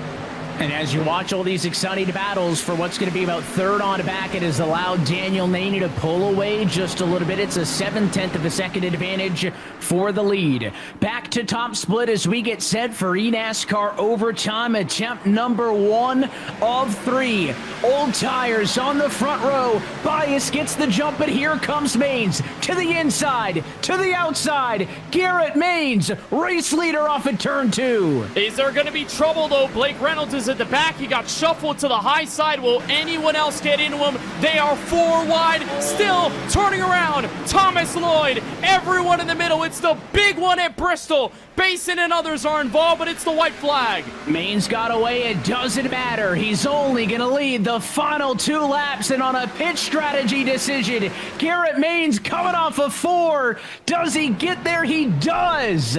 Garrett Maines with a last-second blip that maybe stopped his heart, but he will be scored as the winner, and Sebastian Marin gets all the way back to a P2 after being the dominant car to lead 90 laps early in this one. Well, I think we need to do what the drivers need to do, and that is take a breath. Top split in the books. It's a win for Garrett Maines. It's going to be his second victory of the season, first since Rockingham, and now split number 2 has to settle things here. Evan, I didn't think there was going to be a bigger scare for Garrett Maines than Rockingham. Remember when he was in the lead and they were scrapping in the mid-pack and they nearly crashed and brought out an overtime attempt in the final laps? When you're blinking because of your internet, it kind of goes away in the final lap of the race in the final corners. I mean, that had to be so scary for Maines, thinking if he dropped out, I mean, that's all those points gone. Well, we talk about the connection scaries. It's part of sim racing. It's just like the mechanical gremlins out in real life. And Garrett Maines really was hoping that he got scored across the line. But again, he did. He gets the win nonetheless. But what a moment there for him. What a bounce back for Marin. And we're not done yet because we've still got critical points here to dish out in split 2. Yeah, split 2 points. You want to get as many as possible. Congratulations. I'm sure we'll talk to him soon if the connection is still there. Never seen anything like that. I know I'm newer to the game than you guys are, but talking about final corner power slide for the win, and then just wondering if you got the checkered flag or not. I don't know how some of these competitors do it because there's just so much on the line, so much to worry about, and then you have that final heart attack before the checkered flag. But great win in split 1, great racing until the end. We're clicking off laps here under caution in split 2, and we know it's been a bit racier, a bit more incident-filled. Can Daniel Naney hang on to this? You have some great drivers behind him. Ryan Doucette, Timothy Holmes, just looking in the top 10. Tyler Latteral doing so well in points. A lot of competition behind the 30 car right now. See if they can hold him off and get this split 2 win. I also can't speak to it definitively. Felt like a little bit of a longer yellow in split 2. We feel like we've had some quick ones, but it's going to take a couple of laps out of this one. Reminder before we go back green that iRacing Arcade is available now. You can check it out on Steam or scan the QR code on your screen for more information. It's got licensed cars, licensed tracks, but pocket-sized versions, and is 20% off. So scan that QR code. Get in with iRacing Arcade, available now on Steam. So 16 laps to go here in second split this time by. Daniel Naney's been really good in the restart box the last couple of times. This time not his best though. Armstrong, can he hang there on the outside and try to make it a battle for the lead? Oh, he twitched off the corner, got loose, and it allows Naney to get away. He just got the quarter panel, wanted to side draft him off of turn 2. It didn't work. He was using too much of the gas. The rear end slipped out, and now he is going to be in the hornet's nest when Nate Stewart, another caution, comes out with 15 laps to go. Oh, man, this race just continues to boil over, Evan. Same way it did in those final laps of split number 1. split number 2 has been all about these cautions at Bristol. This is kind of the race we were expecting in top split as well. But now they'll have to do it again, and I'm for sure Daniel Nanny is thinking, please, please, let's go green. Again, so many times, we've said that, we've expected some crazy races, and overall, these drivers have done a really good job of surprising us with how much green flag racing that we've had. But for the most part, I think Split 1 has been one of the best splits, but I don't know if I've seen, at least with the 2 splits we've been covering this year, Alan, 2 splits go so differently. We've seen a couple, this one's got 3 yellows, that one's got 1, or, some other denomination of some low numbers, but this race has been the antithesis of what we've seen in top split with how many restarts they've had to go through. Well, this has been aggression. This has been 3 wide. Some mistakes, yes, but a lot of this is hard racing, especially further back in the pack. Evan, how much of this is a product of we're running out of races, right? We are in the qualifying series to make it to the big show, to make it to the championship series, especially in split 2. You need all the points you can get, the way the system works. You're running out of time. How much of this aggression and this, I don't want to say dirty, but certainly not clean racing at times, is just a product of the system right now as we click off these laps at a tough racetrack like Bristol. If you're Daniel Naney right now, look, you're losing laps. You are in the lead. You just have to survive a few more restarts. But if you're the rest of the field, you want to get going green as soon as possible to have as many opportunities as possible. We talk about the comparison between the two. Casey, you've been in these different scenarios. I mean, what do you make of the difference between what we saw to these drivers in split 1, 2 yellows on the night, whereas down here in split 2, we got to be approaching double digits? Yeah, definitely. I think, like you guys were mentioning, I think at this point, everyone's just getting a bit desperate.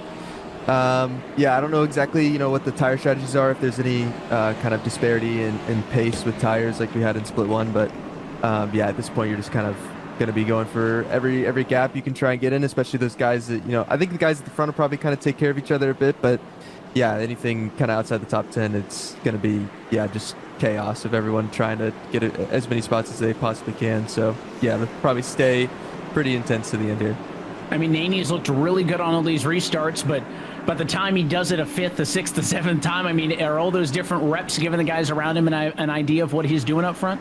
Yeah, definitely. You always probably want to try and, change, where you go in the box a bit, especially, if getting pinned down on the bottom can be really bad here. So if second place guy can time it and hang on your outside, there's a very good chance you lose the lead. So, you just got to probably keep changing it just a little bit, try and keep them on their toes, and keep getting good launches. He's going to try it again here. Is it going to be for the last time at 10 laps to go? Daniel Naney gets a good jump there, and it's going to leave Armstrong and Doucette in a battle for second behind him. It is exactly what he wants. Look at the 22. Armstrong trying to get clear. Can't do it. And they will fight for second spot behind him. That might give that 30 a little bit of breathing room. The 5 is out of shape. It's Mace. And there they go again. Another huge pile up on the front straightaway. And there is, Evan, no absolute place to go when something like that happens and you're at the back of the field. For Jack Mace, I mean, that is heartbreaking. It's one little tap, one mistake, and one thing that happens to you, and all of a sudden you're getting blended in the middle of the field by everyone around you. Oh my goodness. I mean, we saw that at the end of split number 1 on the final lap. We saw it just how track blocking it was, and that was a proper track blocker here at Bristol.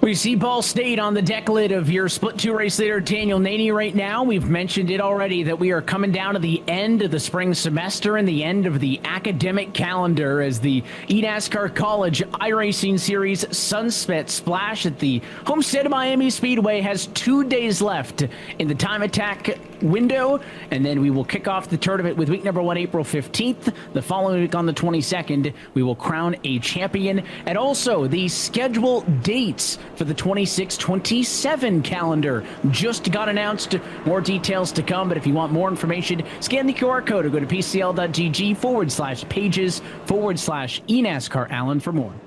And Daniel Naney's story is special for many reasons. Obviously, he wants to win and be competitive, but he also, he wants to race to be an inspiration to the disabled audience. He's deaf in both ears, and many individuals, he told us, especially kids, get told they can't do a lot of things, and he wants to be able to show them that they can, in spite of any disability, in spite of anything that could be holding them back. So he's seeing iRacing, he's seeing the eNASCAR Coca-Cola qualifying series as a platform to send a message to other people with potential disabilities, that these barriers, they don't have to be barriers. So a good story nonetheless, but a win would go a far way in telling that story tonight. So just a few more restarts. That's all he has to do tonight to get that victory. He's been so good on so many of the restarts. He just needs, I guess, anywhere from 1 to 4 more, depending on how we shake out up against the regulation clock here. It's going to be a restart with 4 laps to go. It's been a big night, right? I mean, we focused most of our attention on the top split, but down here in split 2, Daniel started back in the midfield, 18th position, and a lot of yellows through the midway. Those strategy opportunities were there for him with those yellows, with those restarts, and is now just trying to close this off. Doucette and Armstrong have been trading out second and third, pretty much restart after restart. Daniel Naney just again, could this be it? Possibly one final time as he heads to the restart zone. On the bottom, he decides when we go, and it's another good jump at 4 laps to go. Armstrong alongside for second. Nobody up to the outside. It was a big run. Look at the 20. Ryan Doucette from nowhere outside for the race lead. And that was Joe Armstrong, bumper to the inside of Daniel Naney, and this is far from over. Naney back to the bottom. Doucette looking to rally from the high side, and look who's in third. Jake Nichols can have a chance to win this race with 2 laps to go. Doucette's got the preferred line, and Naney's being aggressive on the bottom. A couple of door taps, 2 laps to go. What can he do to slow down the 20 on the outside? Doucette is clear. Naney gets in line. What a drive by Doucette to move away. Nichols underneath for the second place spot, and Ryan Doucette looking at the white flag here at Bristol. Daniel Naney got through so many restarts, and after it looked good at the 4 to go, Ryan Doucette with the move on the outside and a checkered flag steal in Bristol.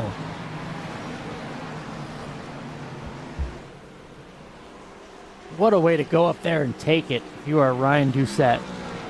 All those restarts and waiting for that one more to take it with just 4 laps to go. What a ride.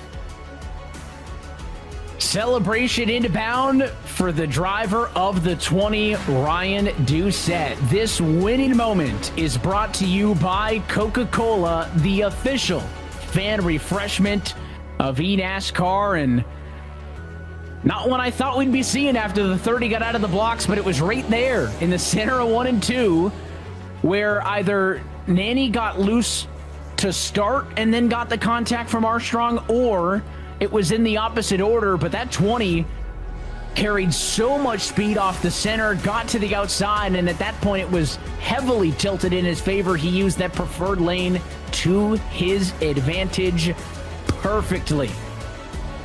Let's take a look at your Coca-Cola move of the race. We jump back into our top split coverage and check this out. In the midfield battle, some of the top running positions, we talked about how, these drivers spent most of this race under green, but there was lots of moments here, and it was a 3-wide dive. Thought that it was certainly going to wad him up. It leads to a late restart in the end, and that, what a save there, allowed some of these drivers to battle it out. It's a quote, Evan, that's very popular in racing. If gap, car. John Forbes Jr. put the car there in the middle and did a good job moving through to get some positions as we watch that frenetic second split come to an end with Ryan Doucette on top. And he gets the win, 4-10, so for Daniel Naney, who ends up a second. That's going to be a good point stay nonetheless, but I know it's not the victory he wanted. Jake Nichols, Joe Armstrong, and Dylan Cardenas, your top 5 finishers, with Timothy Holmes, Nate Stewart, Jaden Hopp, Tommy Gossett, and Dallas Pataska, your top 10. A lot of those names drivers who are top 30 or top 30 contenders. So a lot of solidifying, I think, going on for some of those names here on that list. Let's jump over to your top split Coca-Cola full race results, where Garrett Maines has collected his second race victory of the season. That is the first multi-top split race winner other than Sebastian Barron, who comes home in the number 2 spot. He was dominant early, got stuck back in traffic, almost squeaked it out in the end with a P2. Kwame Scott's third tonight, Cody Bias at fourth, and Quinton Warman rounds out your top 5, with Kenny Brady, Matt Busa, Jacob Wilkerson, Adam Garza, and John Forbes your top 10. Back in 11th is Matthew Morton, top 10 in points entering tonight's race. Thomas Lloyd, his first top split affair this season, rolls into a top 12 finish. Octavio Rondeletto back in 13th, Kevin Champagne 14th, and Michael Cozy Jr., despite some early troubles, rallied to a top 15. Blake Reynolds, Michael P. Frisch, Graham Bolin 16th through 18th, with Sean Conklin and Garrett Lowe in the lead for a moment in this race, and drops back to 20th. Justin Campbell is going to be 21st ahead of Justin Smith, Wyatt Tinsley, Peyton Howell, and Brian Mercurio. Your drivers inside of the top 25. Bason's there in 26th. Pfeffer 27th. Falkingham, Kerner, and Alfala finish multiple laps down through 30th. And those are the final drivers in the field. Rocky Boy the third, 3 laps down. John Hall, Blake McCandless. Drivers that got involved in big accidents later on. Jacob Harberts and Andrew Navarro. This is definitely the mulligan for Andrew Navarro in the points after an early wreck out in the last car in the field. Let's start with your top finishers as we head to post-race coverage. We'll hand things off to Alan Cavana. And we've got the winner in the top split. Winner, Garrett Maines. What a race, and well, that's what I'll start off with, Garrett. First of all, congratulations on the victory tonight. It came down to a late pit stop, mixed tire strategy, 2 tires for you. Did you feel like that was a gamble when it happened? I felt like Campbell was starting behind 6 people on old tires there. I didn't really know how that was going to pan out. I just knew that there was going to be a wreck. I didn't want to be in it, so I went as high as I could all the way through the bad rubber at the top, and afraid I wasn't in it. Yeah, it was a short run that won this race, but also a long run that got you to the front throughout. 2 long runs, really, in this race. What was that setup like, that pre-race strategy, if you will, and how'd that play out for you? Yeah, I was really disappointed actually with the way that the adjustment I made on caution worked out for me. I was kind of trapped on that first run. Just kind of didn't put the best qualifying lap of my life together, and had to start behind the 8 ball. It's kind of hard to pass, especially because I had a hard time getting enough traction off the bottom to be able to make something work. And I did have Garrett Lowe breathing down my neck, so any error that I made, he was going to capitalize on. I was just like in the perfect spot to not be able to experiment, and made a change on the pit stop. Just flitter on the racetrack way too hard on the long run. It was really limiting my options of where I could run. But I thought, the last 10 laps we were getting to the traffic, I thought I was going to have a shot at Gilo before that caution came out. But when it did, I knew what I was going to do. Really hoping he stayed out, but I figured, to go in a Coke race, somebody's going to do it. But we were just in the right place, and happy to be able to get Wigan Water Technologies a second win this season. And I mean, she's in a different car this time. Won at Rockingham in the truck, and then again here at Bristol. If there was a track I had circled at the beginning of the year, it was Bristol. So happy to be able to get it done tonight. And just shout out to Jared and EPI, NFR, all those guys for all of the help all season, and a phenomenal rocket ship tonight. Yeah, right call at the right time. Even one final heart attack about the connection. You can work on that next week, and we'll see you back in the Cup car next week. Garrett Maines getting the victory tonight. Let's get to the driver who looked like a winner early on in this in the night and came back to get the second place, Sebastian Marin. First of all, Sebastian, let's start. Dominating the first part of this race, and then that pit stop changed everything. What happened during the pit stop? Yeah, with the way you have to pit in on turn 2, the yellow came out right before the start-finish line, meaning that the pace car pulled out immediately in front of me, and I saw the car that was wrecked, I believe it was Blake, on the apron. So in my mind, I was just like, all right, let me just drive around Blake, and then I'll worry about pitting after. And then I drove around pit lane, and then I realized that pit lane was open, and I knew from there that the lead was gone. I was lucky enough that, I did have that big enough lead that I had enough time to stay behind the pace car, pit under yellow, and still come out 11th, I think. And then after that, over adjusted a bit, stuck in traffic. Once we got a long run going again, like the first run, started coming through the field a bit again. And then the 2-tire call on the last restart was a bit of a Hail Mary, see if I could, salvage something. And luckily avoided the big wreck there at the end, and managed to kind of steal a P2 from my teammates and some of the other drivers that had gone away. So I'll take a P2 after what I thought was a fumble to potentially a win there. So obviously a little disappointed not winning, but congrats on Garrett. He's been amazing here, and just happy to bring it home with a top 5. You have absolutely dominated this series through the trucks, through the O'Reilly cars. Cup Series next. Give me a quick preview of what you think the next 3 weeks can do for you. I think it'll be a good challenge for us. Obviously, we know some of the other teams are, very valid contenders in the Cup car. I think most people would probably look at us as being a bit of the underdog in that car, but I feel very confident with this Nexus team, with the form we're on.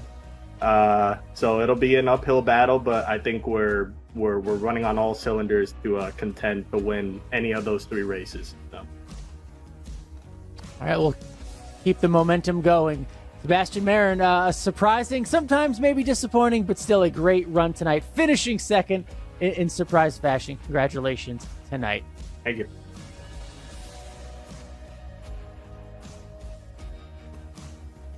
We'll continue things down. I think our third place finisher maybe with KB. Into second split victory lane here with Ryan Doucette. And Ryan, Herculean effort there. You see the 2 cars in front. You get around both of them from the high line. What did you see there in the final few laps? Well, I was not on my game on those restarts, and I got a heck of a run off the top coming off turn 2. I think Daniel got loose or something, and I can't thank him enough for not just running me into the wall. A lot of people in that race probably would have. But, yeah, what a run. I love me some Bristol. Even back to when we were here, I think the last time I raced here was when it was covered in dirt in the trucks, and had a great run then. Great run tonight, just committed to the top all night. I can't thank the Altus Esports guys enough. Chris, Tucker, Bobby, Merch, my teammate Matt in the race. I know that Cozy had sounded like Cozy he did all right top split. But yeah, man, I love me some Bristol. You're 46 in points entering tonight's race. I'm sure that's going to be much higher after 3 races to go. Herculean effort you can make on that front for top 30. What do you make in the next gen car, the next 3, and the tracks that we have in the schedule? I will say the next gen, I am not looking forward for the next gen. That is my least favorite out of the 3 cars that we have run. I'm really wishing right now that I didn't get wrecked on the last lap of Vegas while I was running 5th. But we'll see what we can do in the next gen. I know my teammates have a lot of confidence in that car. I have a lot of confidence in their ability to set that car up. And we'll see where the next gen takes me. All right, Ryan. Well, clutch performance tonight from Bristol. Congratulations on the win. Thank you. Also, shout out to all of the Altus Esports guys that have helped me all season. Yeah, wanted to get that out there. That is Ryan Doucette, Split 2 winner here from Bristol. Well, congratulations to Ryan Doucette and Garrett Mange, your top 2 split winners, and also congrats to everybody else who had success. Remember, there's still a lot of big points on the line, split 3, split 4, and 5 on our old drivers that are in the top 30 conversation. And we flip to a new chapter in this qualifying series because the NASCAR Cup Series cars are next. These qualifying hopefuls, Alan, will now contest the next 3 races in the exact same cars that they hope to race against the very best in the world in the championship series. And oh, how lovely it is to see Chicagoland Speedway kick it off. a return. We'll see it in real life later this summer. We get a nice preview here in the Coke qualifying series next week. Chicagoland, baby, it's back. These tracks are critical, KB. Not only are these next 3 weeks, Chicago, Michigan, Texas, going to determine who's in and who's out, and we're racing the Cup cars, but those are 3 tracks that are also in a consequential position when you look at where they fall on the Championship Series calendar as well. Michigan and Texas, those are both round of 10 tracks also. So I don't want to look too far ahead, but there's a lot to dig into over these next few weeks. It's a preview in so many different layers, and think of it, 2 of the next 3 to finalize this season, 1.5-mile tracks, 2 of them very different in Chicagoland and Texas and Michigan right in the middle. So if you thought the O'Reilly part was hard, it definitely was, but now you got to be the closer in these final 3 and ready to see what kind of clutch performances we can have then. And we hope that you join us for that one. Until then, that is it for us here tonight from Bristol. On behalf of our entire team at iRacing, eNASCAR, and for your broadcast crew tonight. For James Pike, Ryan Vargas, our driver analyst, Casey Kirwan, Alan Cavana, Kenneth Bueno, myself, Evan Pasoko. I want to say thanks for tuning in, and we're going to catch you in 1 week's time for the start of the NASCAR Cup Series segment. It's coming at you Tuesday, April 14th from iRacing's virtual Chicagoland Speedway. That race and every race of the 2026 eNASCAR Coca-Cola iRacing Qualifying Series can be found right here on the iRacing Esports Network and streaming live on eNASCAR.com. Until then, good night from Bristol, and congratulations to Garrett Maines, who's now a 2-time top split race winner.